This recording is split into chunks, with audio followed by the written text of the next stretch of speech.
the executive at a policy level seems to have had great difficulties in getting a harmonized approach to public finance legislation as is required under the 5th schedule, with the consequence that CIC received two different draft public finance management bills from the executive, one from the Treasury and the other from the Task Force on Devolved Government. So we've spent a lot of time and energy trying to get the executive to resolve whatever those differences are and take a harmonized approach to that particular piece of legislation, which obviously is an important piece of legislation. We have not been very successful to this point. And I think it's fair to observe also that a similar attempt was done by CIOC to get those two executive organs to resolve their differences, and CIOC was also unsuccessful. So, as I'm speaking to you now, there is still a lack of harmony within the executive in terms of the way forward for the public finance management legislation. Now, because of the constitutional imperative to have this legislation by the 26th of August, the approach that CIC has taken to try and resolve the matter is two-pronged. One, we have sought to impress the government, the executive at the highest levels, that they really must step in and get the Treasury and the Ministry of Local Government and its Task Force on Devolved Government to sit down together and to focus on what is required in the Constitution and come up with a harmonized approach in terms of legislation on public finance management. They are not agreeing on what is the understanding of how public finances are going to be managed by government in terms of the Constitution, bearing in mind that you have a central source of funding for both governments, but you have two levels of government. How those funds are going to be managed between the national government and the county governments. In terms of approach and who is going to be responsible for what at what point and the movements of the funds and so on, that's where the problem is. I think we have published these bills.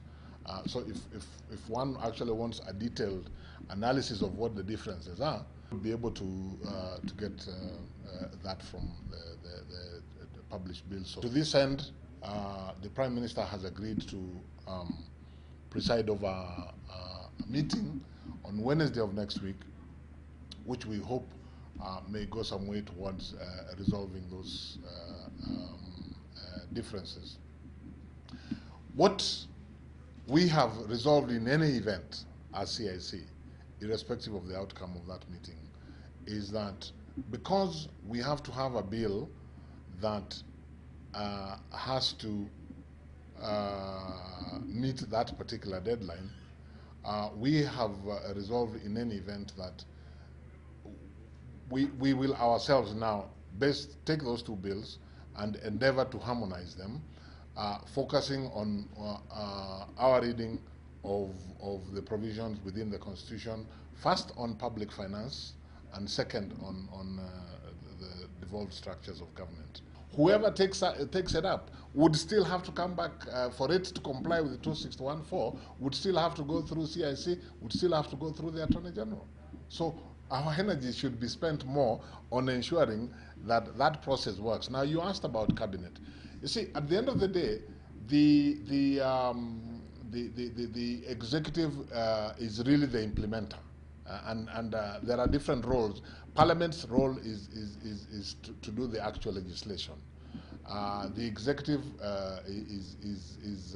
has the role of developing this legislation, and we as CIC, as an independent commission, have a role of reviewing and monitoring that legislation, in particular to ensure that it's compliance with the Constitution. So everybody has a distinct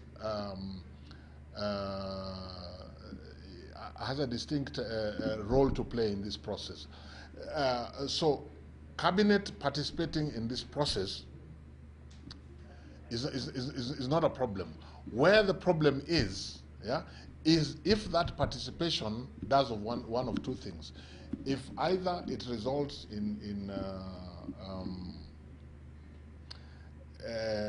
changes or amendments which then move forward without the participation of CIC as is required in Article 261, that would be a problem.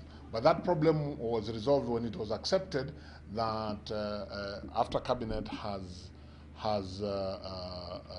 looked at bills, and if it has any amendments it makes, that it will come back for the CIC to consult again with the Attorney General before going to the National Assembly. Now, the other concern about Cabinet would be if it's by going through Cabinet, the process is delayed. So Cabinet also has a responsibility to ensure that its participation does not clog up the system. I mean, that's each one of us in this process, including Cabinet, must ensure that their participation do not cause any delays. Since the bill, by the time it leaves here, I am happy with the content, so that wouldn't be a worry to me, because the bill that leaves here, we believe that we have, done what is required to make sure the content is right. But it's important that Parliament has its say and has the opportunity to debate and scrutinize the bills, and that's why that's why the parliamentarians themselves are talking about the possibility of sitting for more days and longer hours, precisely in order to give themselves that opportunity.